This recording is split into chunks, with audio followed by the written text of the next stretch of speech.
जय हिंद साहब, स्वागत करते हैं आप सबका आज की कक्षा में। आप सब अपने घरों पर सुरक्षित, प्रसन्नचित्त, आनंदित, अध्ययनरत होंगे, ऐसी हम मंगल कामना करते हैं। सर्वे भवन्तु सुखिनः, सर्वे सन्तु निरामया, सर्वे भद्राणि पश्यन्तु मा कश्चित् दुःख भाग् भवेत्। इस विराट और शुभ मंगल कामना के साथ हम कक्षा में प्रवेश करते हैं। जी हाँ, हम जान रहे थे संज्ञा के बारे में और उसी श्रृंखला में आज हम हल्की सी चर्चा और करते हैं और इस श्रृंखला को आगे बढ़ाते हैं। देखिएगा, संज्ञा के बारे में कई चीज़ें मैं आपको बता चुका था पिछले सेशन में और कई चीज़ें हम आज अपन और डिस्कस करते हैं। देखो, ये कंसेप्ट जो है ना, मन मस्तिष्क में छपे हुए होने चाहिए।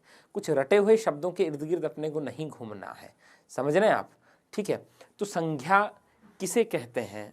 संज्ञा किसी व्यक्ति, वस्तु, स्थान, जाति, भाव, गुण, दशा, अवस्था, व्यापार आदि के नाम को क्या कहते हैं? संज्ञा कहते हैं। हमने बात की कि संज्ञा के 3 भेद होते हैं, व्यक्तिवाचक, जातिवाचक और भाववाचक, चर्चा की थी। कुछ विद्वान संज्ञा के 2 भेद और बताते हैं, एक होता है समुदायवाचक और एक होता है द्रव्यवाचक। जहाँ समूह की बात हो वहाँ समुदायवाचक होगा और जहाँ पदार्थ का नाम हो वहाँ द्रव्यवाचक होगा। ये चीज़ें हमने जानी और समझी। इसी क्रम में हम आगे बढ़ते हैं। देखना,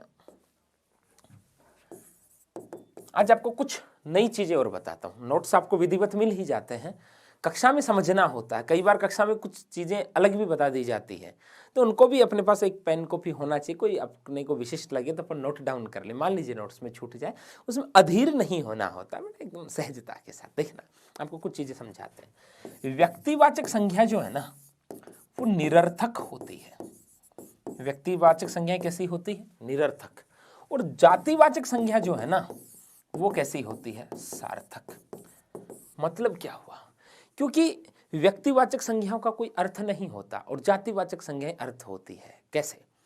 मान लीजिए आपके पास कोई महाविद्यालय है, महाविद्यालय, तो स्वाभाविक तौर पे आपको पता चल जाएगा कि भाई यहाँ ग्रेजुएशन लेवल की अध्ययन होता है। महाविद्यालय शब्द से एक अर्थ ध्वनित होता है। अब मान लीजिए किसी महाविद्यालय का नाम है टैगोर महाविद्यालय। अब यहाँ टैगोर का क्या अर्थ होगा? रविंद्रनाथ टैगोर तो कवि हुए हैं। टैगोर महाविद्यालय, टैगोर का तो कोई अर्थ नहीं है ना, तो व्यक्तिवाचक संज्ञा तो निरर्थक हो गई। मान लीजिए मैंने कहा पर्वत, पर्वत एक जातिवाचक संज्ञा। समझना एक कंसेप्ट को कुछ नए ढंग से। पर्वत एक जातिवाचक संज्ञा है, तो पर्वत शब्द सुनते ही एक अर्थ ध्वनित होता है कि पृथ्वी के ऊपर उठे हुए भूभाग को पर्वत कहते हैं। एक अर्थ निकल करके आया ना। लेकिन हमने किसी पर्वत का नाम रख दिया विंध्य।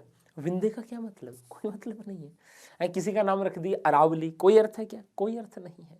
ठीक है भाई, अरावली शब्द का अर्थ तो होता पर्वतों की माला।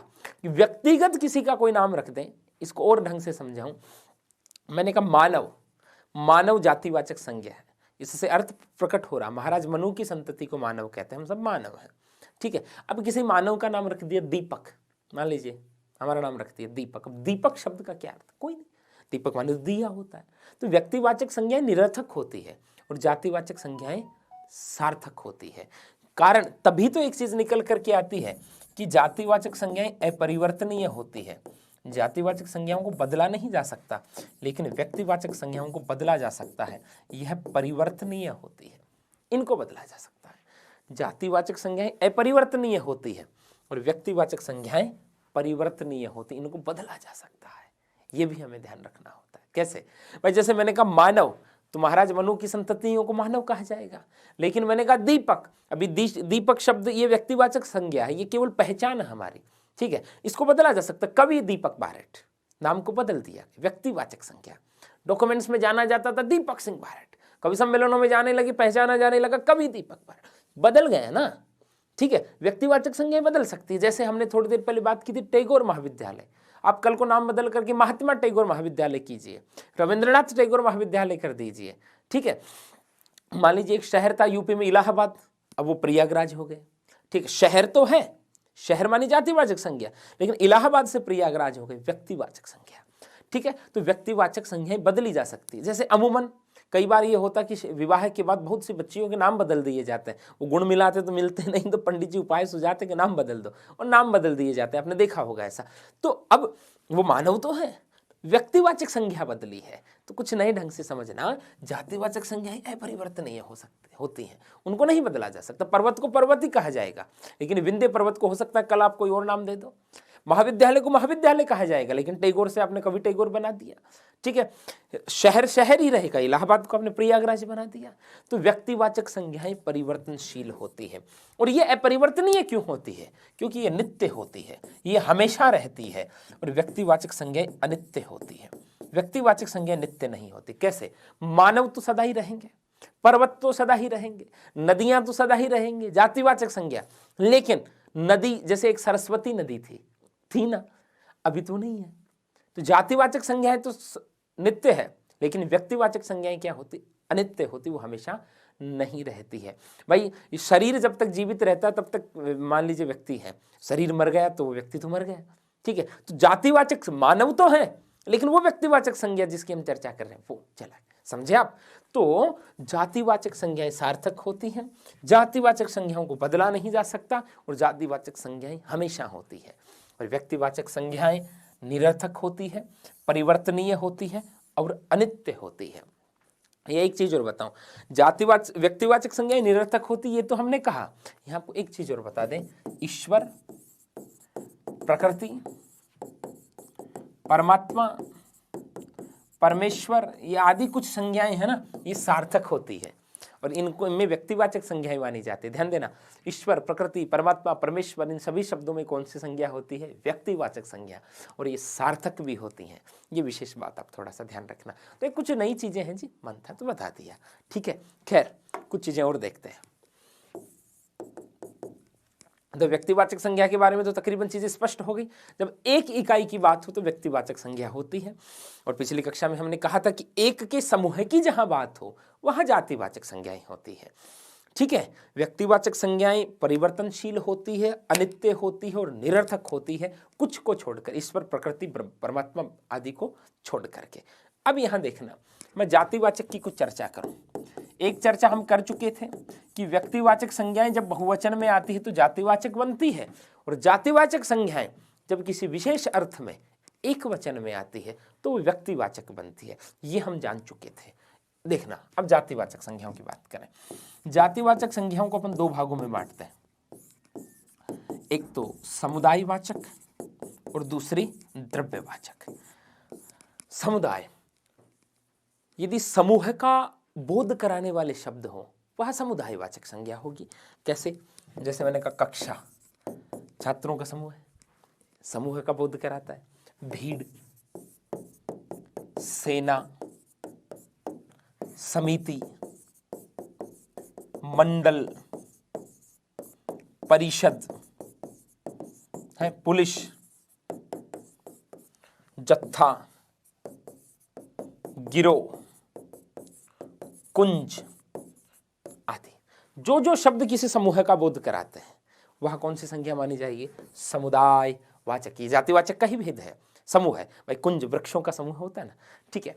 और द्रव्यवाचक की बात करें, ये बात करने से पहले हम आपसे एक प्रश्न करें, बताइए जरा, द्रव्य शब्द का अर्थ क्या होता है? बताओ, द्रव्य शब्द का क्या अर्थ होता है? बोलो।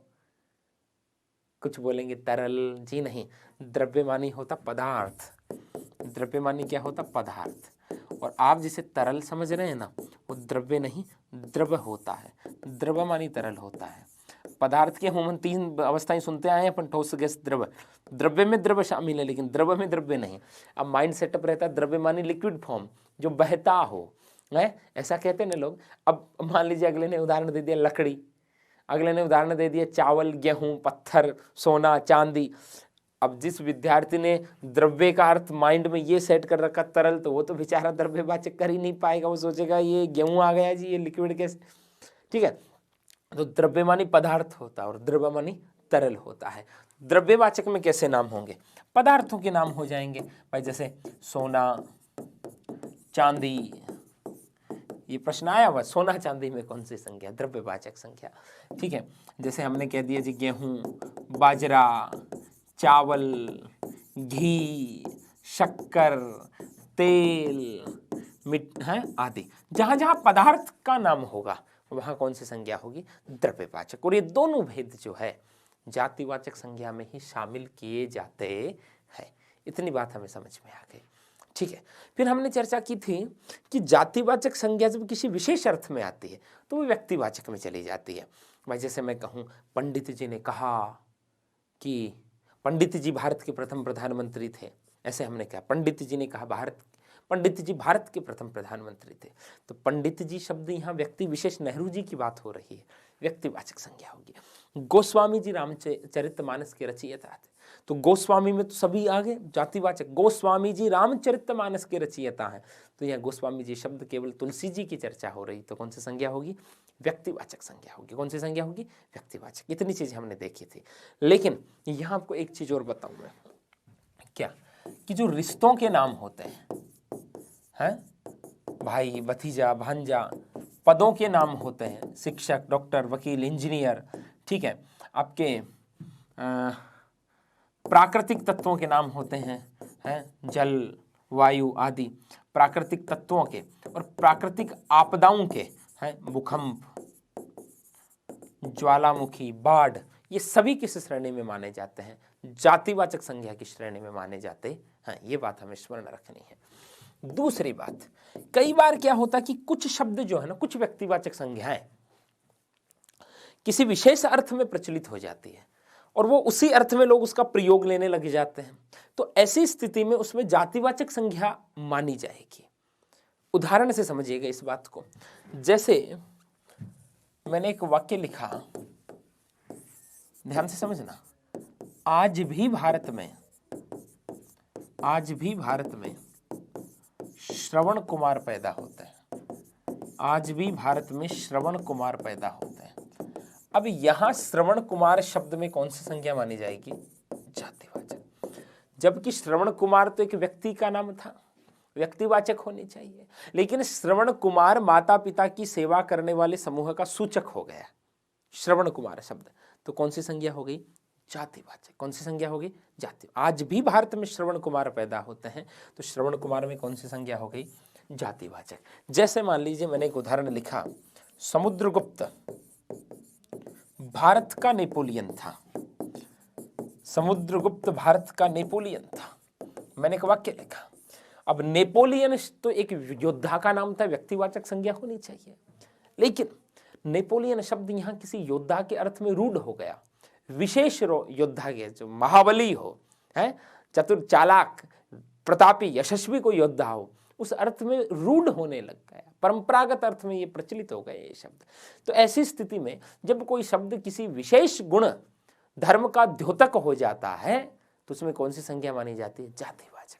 जैसे मैं कहूं कि आज भी देश को भगत सिंहों की जरूरत है, तो भगत सिंह यहाँ राष्ट्र भक्त लोगों के समूह का सूचक है, तो कौन सी संज्ञा होगी? जातिवाचक। जैसे मैं कहूं भारत सती सावित्रियों वाला देश है, तो सती भगवान शंकर की पत्नी का नाम है, सावित्री सत्यवान की पत्नी का नाम है, व्यक्तिवाचक संज्ञा है, लेकिन यहाँ ये पतिव्रता नारियों के अर्थ में प्रचलित है ये शब्द, तो कौन सी संज्ञा हो गई? जातिवाचक। तो कोई व्यक्तिवाचक संज्ञा भी जब किसी विशेष गुण धर्म का अर्थ प्रचलित करती हो या उसमें रूढ़ हो गई हो, तो वह कौन सी संज्ञा मानी जाएगी? जातिवाचक संज्ञा मानी जाएगी। कौन सी संज्ञा मानी जाएगी? जातिवाचक। तो व्यक्तिवाचक और जातिवाचक में के बारे में हमने विस्तार से चर्चा कर ली है, कुछ नहीं छूटा है, तकरीबन हमने हर पहलू को छू लिया है। ठीक है, अब इधर देखना, और आपको ये पूरी कक्षाएं मनोयोग के साथ देखने, कक्षा के चर्चा के दौरान बहुत सी बातें नहीं निकल करके आती, नोट्स में हो या ना हो, हमें सीखनी होती है। ठीक है, इधर देखना, मैं पुनः आपको एक बार बता दूं, व्यक्ति विशेष, वस्तु विशेष, स्थान विशेष, एक का बोध हो व्यक्तिवाचक संज्ञा होगी, उस एक के समूह का बोध हो जातिवाचक संज्ञा होगी। व्यक्तिवाचक बहुवचन में आएगी तो जातिवाचक बनेगी, जातिवाचक एक वचन में आएगी तो व्यक्तिवाचक बनेगी। हमने देखा।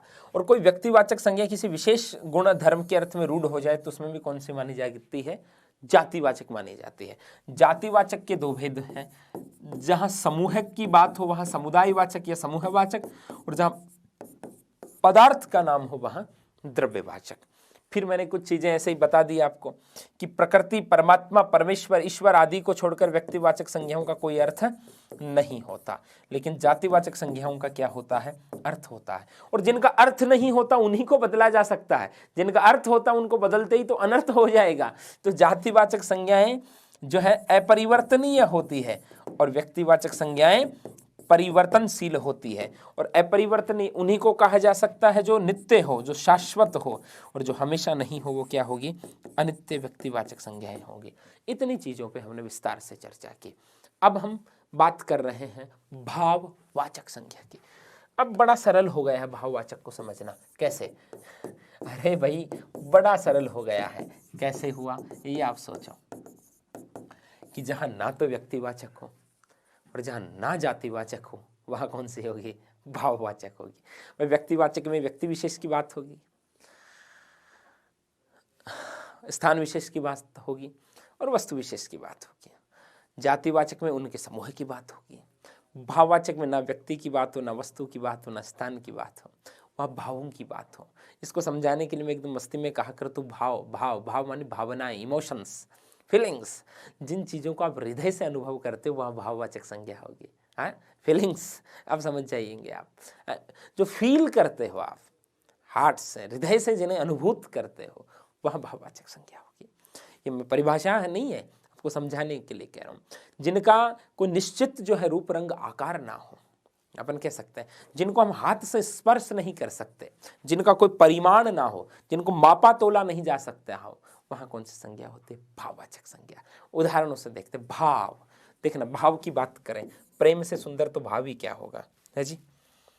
देखो पूरी स्क्रीन को यूज लेते हैं, देखना भाववाचक संज्ञा, भाववाचक संज्ञा देखना। भाव, प्रेम भाव है, ईर्ष्या भी एक भाव है, द्वेष भी एक भाव है, मोह भी एक भाव है, दया, आसक्ति आदि सब भाववाचक संज्ञा है। भाव गुण, यदि गुण की बात करूं, सौंदर्य है जी, सौंदर्य, कड़वाहट, पवित्रता है, सरलता, मिठास, ये क्या है, गुण है। और भी कई उदाहरण लिखे जा सकते भाव गुण। दशा की बात करें, गरीबी, अमीरी, उच्चता, ऊंचाई, निम्नता, नीचाई, अवस्था, ये दशाओं की बात है। अवस्थाओं की बात करें, बुढ़ापा, यौवन, प्रौढ़ावस्था, बचपन, शैशव, ये अवस्थाओं की बात है। व्यापार की बात करें, स्वतंत्रता, अनुशासन आदि, ये सब कौन सी संज्ञाएं हैं, भाववाचक संज्ञाएं। कैसी संज्ञाएं हैं, भाववाचक। काफी उदाहरण लिखती है। अब मुझे ये बताओ, इनमें सीधा तरीका, इनमें क्या कोई किसी व्यक्ति का नाम है, नहीं, कोई वस्तु का नाम है, नहीं, कोई स्थान का नाम है, नहीं, किसी पदार्थ का नाम है, नहीं, किसी समूह का नाम है, नहीं, तो कौन सी संज्ञा है, भाववाचक संज्ञा। यही तो कहा था हमने कि जहाँ ना व्यक्ति हो ना जाति हो, वहाँ भाव है। अब कोई कहे गुरुजी प्रेम किसी लड़के का नाम हो सकता है, किसी लड़की का नाम भी होता है, हो सकता है, ठीक है, लेकिन प्रेम मूलतः एक भाव है। यदि किसी लड़के या लड़की का नाम है तब तो निरर्थक है। कैसे कि भाई वो तो केवल आपने पहचान दी है ये प्रेम है, ठीक है, तो व्यक्तिवाचक संज्ञा तो निरर्थक होती है। वो वाक्य में प्रयोग आए कि प्रेम जयपुर गया या प्रेम जयपुर गई, ठीक है, तब तो आप उसके अंदर व्यक्तिवाचक कर सकते हो। अब जैसे कोई कहे ममता, गुरुजी ममता में कौन सी संज्ञा होगी, भैया ममता में डायरेक्टली पूछे तो भाववाचक ही करेंगे, ममता माँ के भाव को कहते हैं, ठीक है, लेकिन कोई कहे कि ममता जयपुर गई, तब आप व्यक्तिवाचक कह सकते हैं, अन्यथा तो मूलतः तो भाव ही होता है। अरे भाई इनमें से किसी भी शब्द का प्रयोग यदि आप व्यक्तिवाचक संज्ञा के अर्थ में करते हैं तब तो वो निरर्थक है। भाई किसी लड़की को आप ममता कह रहे हैं तो वो केवल उसकी पहचान का सूचक शब्द है। ममता का अर्थ तो माँ का संतान के प्रति जो भाव है उसको ममता कहा जाता है, तो वहां उसका अर्थ है कि मम मेरा है, ये भाव ही तो होता है।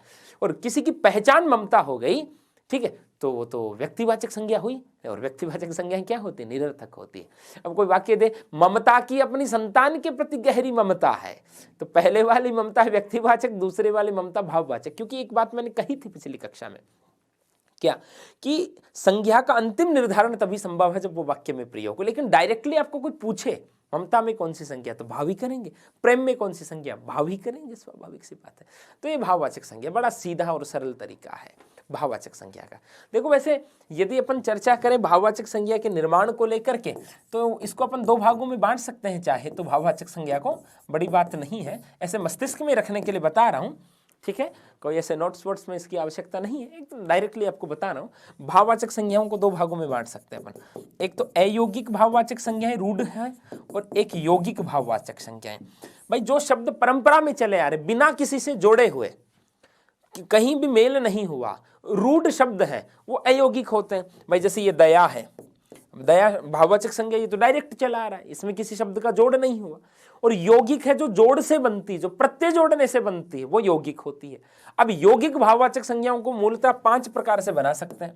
भाई आप जातिवाचक संज्ञा से भाववाचक संज्ञा बना सकते हैं, जैसे पशु है, इससे आपने पशुता बना दिया, पशुत्व बना दिया, तो ये भाववाचक संज्ञा हो गई है। मानव है, जातिवाचक संज्ञा है, आपने इससे मानवता बना दिया, तो ये भाववाचक संज्ञा हो गई। तो जातिवाचक संज्ञा से आप भाववाचक संज्ञा बना सकते हैं। ऐसे माइंड में नोट रखना इस बात को, ऐसे ही दिमाग में आगे बता रहा हूं, ठीक है। दूसरी बात, आप विशेषण से भाववाचक संज्ञा बना सकते हैं, जैसे मीठा है, मीठा से आपने मिठास बना दिया, सुंदर से सौंदर्य बना दिया, कड़वा से कड़वाहट बना दिया, सरल से सरलता बना दिया, रिजु से रिजुता बना दिया, ठीक है। विशेषण से भी बना सकते हैं। आप सर्वनाम से भी बना सकते हैं, आप सर्वनाम से भी बना सकते हैं। कैसे? जैसे मम है, मम सर्वनाम ही तो है, इससे ममता बना दिया। अपना है, अपनत्व बना दिया या अपनापन बना दिया। निज है, इससे निजता बना दिया या निजत्व बना दिया, तो सर्वनाम से भी भाववाचक संज्ञा बन गई। और आप क्रिया से भी भाववाचक संज्ञा बना सकते हैं, जैसे मैंने कहा बोना, आई प्रत्यय जोड़ करके बुआई बना सकते हो। लिखना, आई प्रत्यय जोड़ करके लिखाई बना सकते हो, ठीक है। तो ये कौन सी संज्ञा हो गई? बुनना में आई जोड़ बुनाई बना सकते हो, भाववाचक संज्ञा हो गई। आप अव्यय से भी बना सकते हो भाववाचक संज्ञा। कैसे? जैसे भीतर है, ई जोड़ करके भीतरी। निकट है, नैकट्य, कौन सी संज्ञा हो गई? बाहर है, बाहरी, अव्यय से। तो मूलतः भाववाचक संज्ञाएं 5 प्रकार से बन सकती है, जातिवाचक संज्ञा से, सर्वनाम से, विशेषण से, क्रिया से और अव्यय से। हालांकि एक दो व्यक्तिवाचक संज्ञाओं से भी भाववाचक संज्ञा बनती है, जैसे शिव से शिवत्व है, राम से रामत्व है, तो ऐसे। लेकिन मूलतः यदि हम ध्यान में रखें तो भाववाचक संज्ञाएं 5 प्रकार से बन सकती है।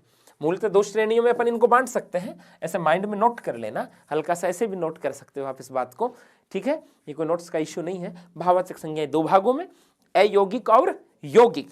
अयौगिक जो बिना किसी प्रत्यय के बनती हो, ऐसे चली आ रही है, और यौगिक जो प्रत्यय जुड़ने से बनती है। इसको 5 श्रेणियों में बांट दिया। जातिवाचक से बन सकती है, सर्वनाम से बन सकती है, विशेषण से बन सकती है, और क्रिया से बन सकती है, और आपके अव्यय से बन सकती है भाववाचक संज्ञा। अब आपको जो सबसे ज्यादा बाधा आती है वो यहां आती है। क्या?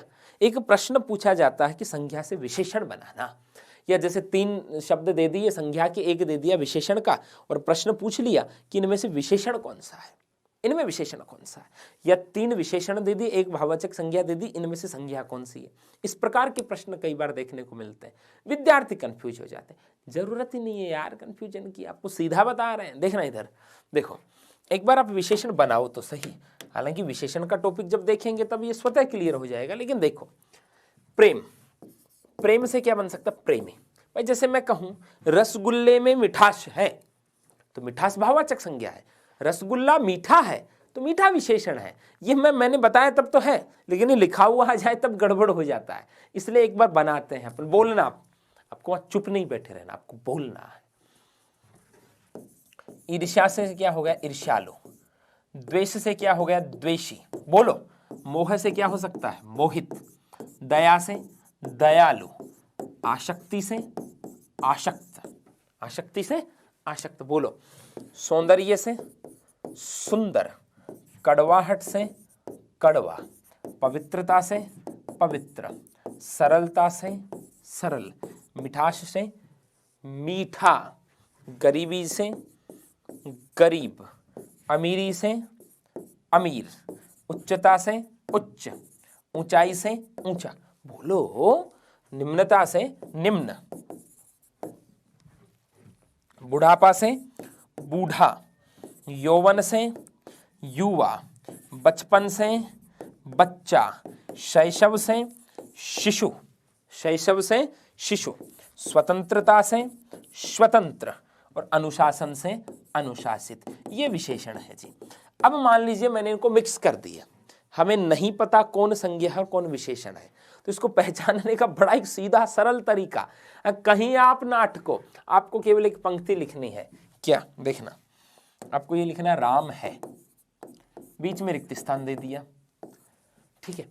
अब देखना इस रिक्त स्थान में जो सेट हो जाए शब्द अब आप हंसोगे गुरुजी क्या कह रहे हो, हाँ जी कैसे कि गुरुजी तुक्का बता रहे हो आप, तो जी हाँ ये तुक्का तीर है, तुक्का नहीं बता रहा हूं, जो शब्द इसमें सेट हो जाए वो विशेषण होगा, है। आप इसमें कोई आश्चर्य ना करें, इसमें आप किसी भी प्रकार का आश्चर्य न करें, गुरुजी आप क्या बता रहे हो, सीधा जो सेट हो जाए वो विशेषण होगा। जी हाँ, अरे आप छठवीं कक्षा में प्रीपोजिशन डिटर्मिनर्स अंग्रेजी में आते तो हम कैसे करते थे, चारों विकल्प को रख रख करके देखते थे, जो सेट हो गए वही उत्तर लगा देते थे।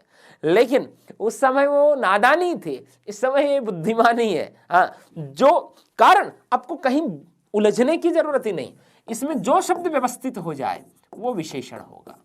वो क्या होगा, विशेषण। प्रयोग करके देखिए, आप बोलना, आपको चुप नहीं रहना, आपको बोलना है मेरे साथ साथ, और आप बताते जाना कौन सा शब्द जो है ना व्यवस्थित हो रहा, मैं उसी को चिन्हित कर दूंगा।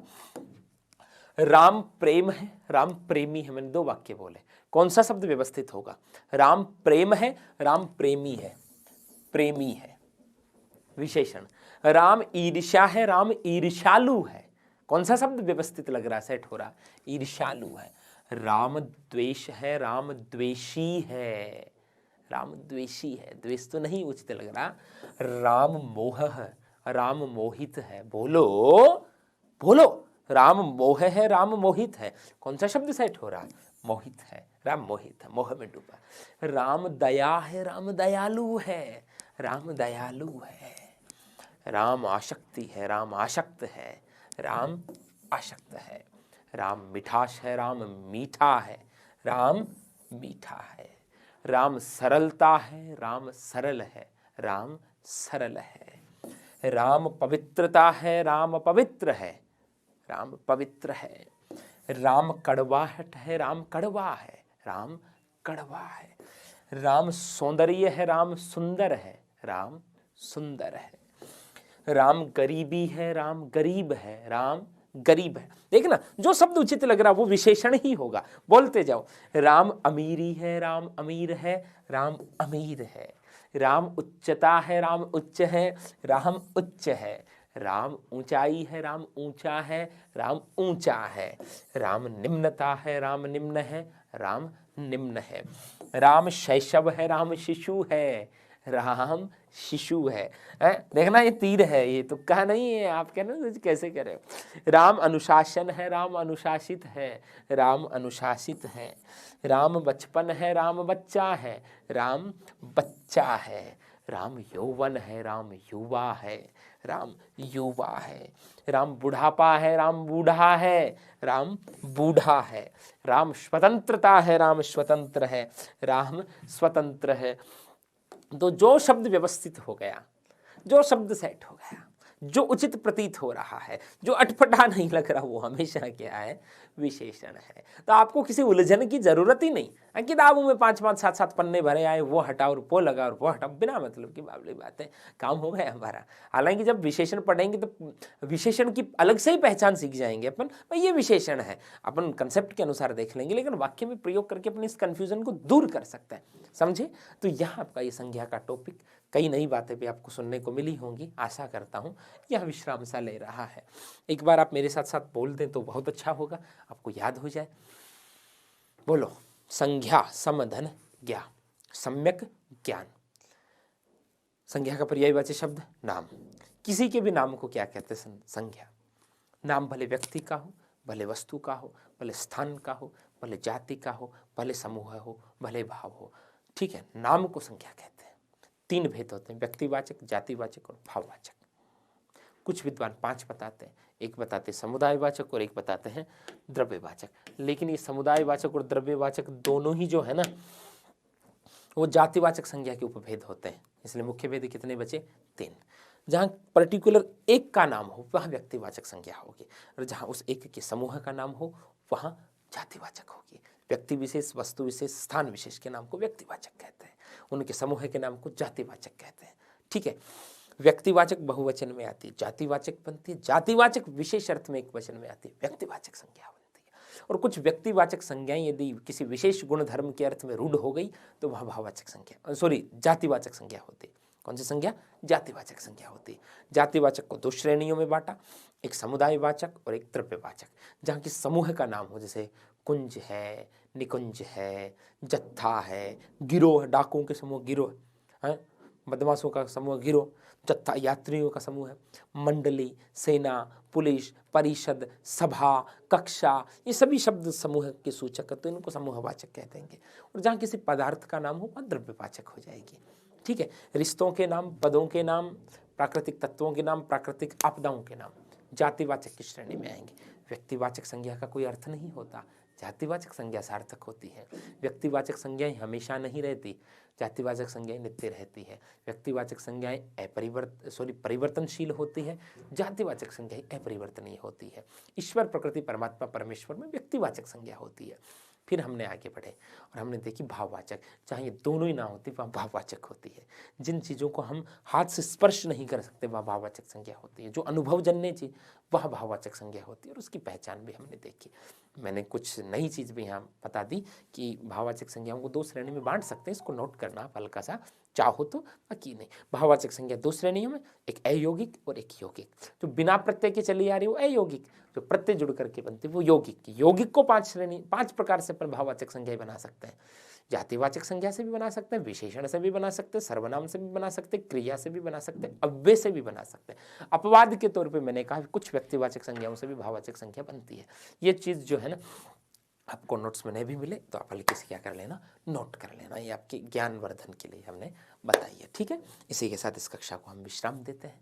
आप सब हंसते रहें, मुस्कुराते रहें, खिलखिलाते रहें, आनंदित रहें, प्रसन्नचित्त रहें और नौकरी की तैयारी करते रहें। गलत बात, नौकरी की तैयारी करते रहें। और आप इस चक्कर में, गलत बात मैंने क्यों कहा, आप नौकरी को जातिवाचक समझ बैठते हैं। नौकरी भाववाचक संज्ञा होती है। नौकरी एक भाव है, नौकरी का पर्यायवाची बोलूं तो चाकरी होता है। ठीक है, तो वो क्या है, भाववाचक संज्ञा है। दासता, गुलामी, नौकरी, चाकरी, ये सब कौन सी संज्ञा है, भाववाचक संज्ञा है। ओके, हंसते रहिए। जय हिंद।